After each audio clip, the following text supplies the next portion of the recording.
Hi friends అందరికీ welcome to my channel. So, ఈరోజు వచ్చేసరికి మనం మీ దగ్గర ఒక 10,000 ఉన్నాయనుకోండి. సో, 10,000 అనేది లాంగ్ టర్మ్ ఇన్వెస్ట్‌మెంట్‌కి ఎలా చేయాలి అనేది చెప్దాం.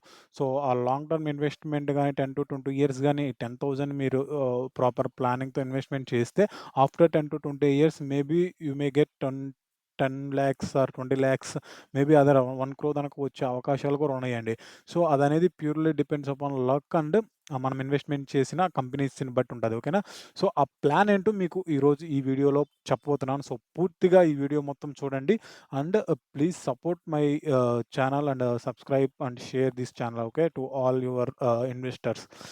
ఓకే. సో, ఆ ప్లాన్ ఏంటో మీకు ఈరోజు చెప్పబోతున్నాను. మీ దగ్గర జస్ట్ 10,000 ఉన్నాయనుకోండి. ఆ 10,000ని ఎలా ఇన్వెస్ట్‌మెంట్ చేయాలో నేను చెప్పబోతున్నాను. ఓకే. సో, సపోజ్ ఉన్నాయనుకోండి. ఇయన్నీ కంపెనీస్ లిస్ట్ అండి. సో, ఈ కంపెనీస్ అన్నీ ఏంటి?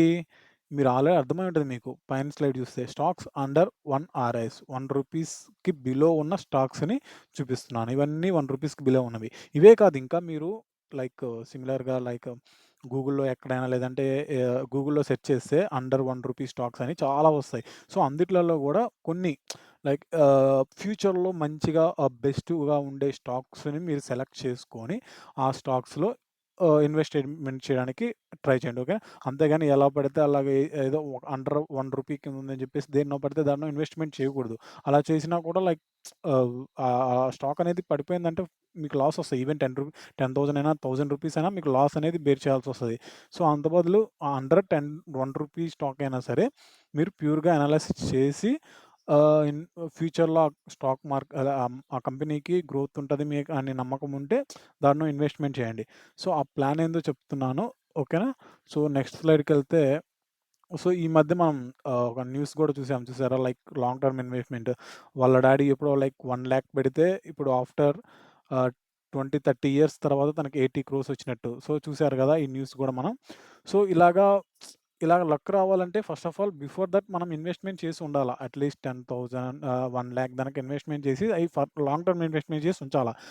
ఇంగ ఇవి మర్చిపోవాలి. ఆఫ్టర్ 30, 40 ఇయర్స్ తర్వాత చూస్తే మీకిలా క్రోర్స్ వచ్చే పాసిబిలిటీస్ ఉన్నాయి. అంతేగాని మనం జస్ట్ ఇన్వెస్ట్‌మెంట్ చేసేసి ఎప్పుడొస్తాయని డైలీ చూసేసుకుంటే మనకొక 100 పెరగంగాల్నే ఒక 10,000, 20,000 లాభం రాంగానే ఇంక చాలులే అని చెప్పేసి తీసేస్తాం. ఏదో ఒక ఖర్చులకు యూజ్ చేస్తాం. అలా గాకుండా ఇలాగ లాంగ్ టర్మ్‌కి ఇన్వెస్ట్ చేసి మర్చిపోతే ఆఫ్టర్ 20-30 ఇయర్స్ గాని మీరు చూస్తే మీరు నిజంగా లక్కీ అండ్ మీరు గుడ్ కంపెనీస్‌లలో ఇన్వెస్ట్‌మెంట్ చేసినట్లయితే పక్కాగా మీరు లైక్ లాక్స్‌లో ఆర్ క్రోర్స్‌లోనే మీకు ప్రాఫిట్ అనేది పక్కాగా ఉంటదండి. ఓకేనా? బట్ ఏందంటే మనం ఉండలేం. అంతవరకు అన్ని సంవత్సరాలు తెలిసి ఉండలేం. ఇతనేందంటే అతనికి తెలియక అన్ని సంవత్సరాలు ఉంచిండు గానీ తెలిసుంటే ఎప్పుడో తీసేసి ఉండేవాడు. ఓకేనా?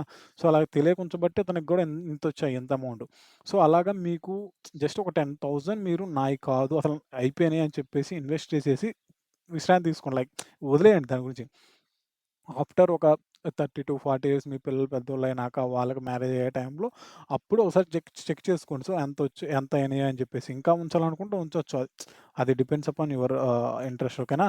సో, అలాగా లాంగ్ టర్మ్‌గా ఒక 10,000ని ఇన్వెస్ట్‌మెంట్ చేస్తే ఎలా వస్తాయో చూద్దాం.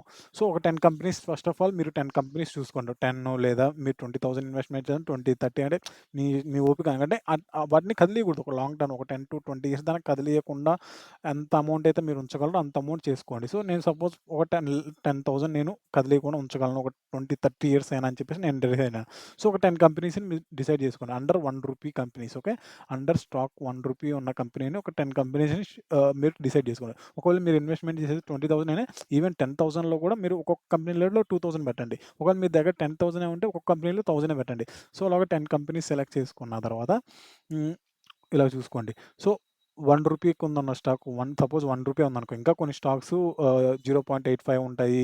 ఈ లిస్ట్‌లోనే నేను చెప్పిన లిస్ట్‌లోనే 0.85, 0.52 ఉంటాయి. అక్కడ కూడా తక్కువ ఇంకా 2,000 స్టాక్స్ కూడా వస్తాయి మీకు. ఈవెన్ రూ. 1,000కే 2,000 స్టాక్స్ కూడా వస్తాయి. ఎందుకంటే 0.5 ఉన్న స్టాక్స్ కూడా ఉంటాయి కాబట్టి. సపోజ్ యావరేజ్‌గా రూ. 1 అనుకోండి. సో, రూ. 1 అంటే 1000 స్టాక్స్ కొంటే 1 ఇంటూ 1000 రూపీస్ ఇప్పుడు ఇన్వెస్ట్ చేస్తే. సో, ఆఫ్టర్ ఒక 10-20 ఇయర్స్, 30 ఇయర్స్ తర్వాత మీకు ఆ స్టాక్ గాని 100 అయిందనుకో. అప్పుడు 100 ఇంటూ 1000 1,00,000 అవుతుంది. సో, అలాగా సేమ్. ఒకవేళ అది 20-30 ఇయర్స్ తర్వాత అది 100 అవుతదని గ్యారంటీ లేదు. 100 కన్నా ఎబోవ్ ఎళ్ళిపోవచ్చు. 100 కన్నా ఎబోవ్ ఎళ్ళిపోవచ్చు. చూసారా? అలాగా 100 ఎళ్తదనే గ్యారంటీ లేదు. 100 కన్నా ఎక్కువ అవుతదని గ్యారంటీ లేదు. బట్ మాక్సిమం ఈ 10 కంపెనీస్‌లలో అట్‌లీస్ట్ ఒక 5 కంపెనీస్ అన్నా 100 ప్లస్ అబోవ్ ఎళ్ళిపోయినియి అంటే దట్ మీన్స్ ఆల్‌మోస్ట్ మీకు మంచి ఎర్న్ చేసినట్టే కదా! 5 ఎళ్ళినా కూడా 5,00,000 వస్తాయి.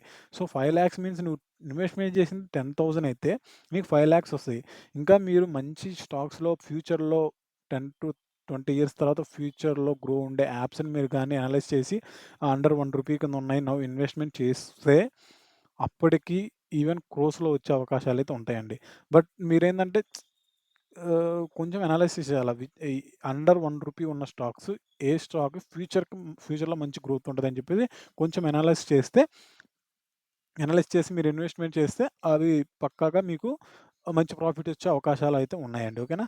సో, ఇదండి జస్ట్ నా ప్లాను నాకనిపిచ్చింది. సో, ఈ న్యూస్ చూసినాక నాకనిపిచ్చింది. ఈ పెన్నీ స్టాక్స్‌లో మనం జస్ట్ ఒక 20,000 లేదా 10,000 ఏసేసి వదిలేస్తే జస్ట్ మన పిల్లల పెళ్లయ్యేటప్పటికి అంటే ఈ 10,000 పెద్ద నీకవసరమైతే ఈ 10,000 కూడా అవసరము ఖచ్చితంగా చేయాలి. డైలీ ఎక్స్‌పెన్సివ్ కిందంటే మనం చేయలేం. అలా కాకుండా కొంచెం ఉన్నోళ్ళు ఏందంటే 10,000 ఏం కాదులే మనం ఫర్‌గెట్ చేయొచ్చు తర్వాత అని చెప్పేసి అనుకునే వాళ్ళు ఇలాగా ప్లాన్ చేసుకుంటే మటుకు గుడ్ ప్రాఫిట్స్ ఈ ఈ ఇలా న్యూసొచ్చే అవకాశాలు గూడా ఉన్నాయండి మీ పేరు మీద. ఓకేనా? సో, అలాగా ఉంటది. సో, ఇలా ప్లాన్ చేసుకోండి ఒకసారి ఆలోచించి. ఓకేనా ఫ్రెండ్స్? సో, ఇదండి నా ప్లానయితే నాకనిపించిన ఒక ప్లాను. సో, ఈ ఈ ప్లాన్ మీద మీ యొక్క అభిప్రాయం ఏంటో జస్ట్ కామెంట్ రూపంలో తెలియండి. ఇది కరెక్టా? కాదా? ఇలా ఇన్వెస్ట్ చేస్తే అసలు ఇది జస్ట్ ఫర్ లక్కీ అండి. మనం ఇన్వెస్ట్‌మెంట్ చేసిన కంపెనీస్‌లలో అవి గాని మంచిగా గ్రోత్ అయి ఉంటే ఫ్యూచర్‌లో పక్కాగా మనం అనుకున్న ప్లాన్ సక్సెస్ అయిద్ది. లేదంటే ఫెయిల్ అయిద్ది. ఫెయిల్ అయితే ఓకే. ఏమైద్ది మహా అయితే 10,000 పోతది. 10,000 కూడా పోదు. మేబీ 10 కంపెనీస్‌లలో అట్‌లీస్ట్ 1 కంపెనీ హిట్ అయినా కూడా మన ప్లాన్ ప్రకారం మనయి మనయి పక్కాగా రిటర్న్ వచ్చేస్తాయి. మనం ఇన్వెస్ట్‌మెంట్ చేసిన మనీ. సో, నాకు అలా అనిపించి మీకు షేర్ చేశానండి ప్లాన్. సో, ఈ యొక్క ప్లాన్ మీద మీ అభిప్రాయం అనేది కామెంట్‌లో షేర్ చేయండి. ఓకేనా ఫ్రెండ్స్? Thank you. బాయ్.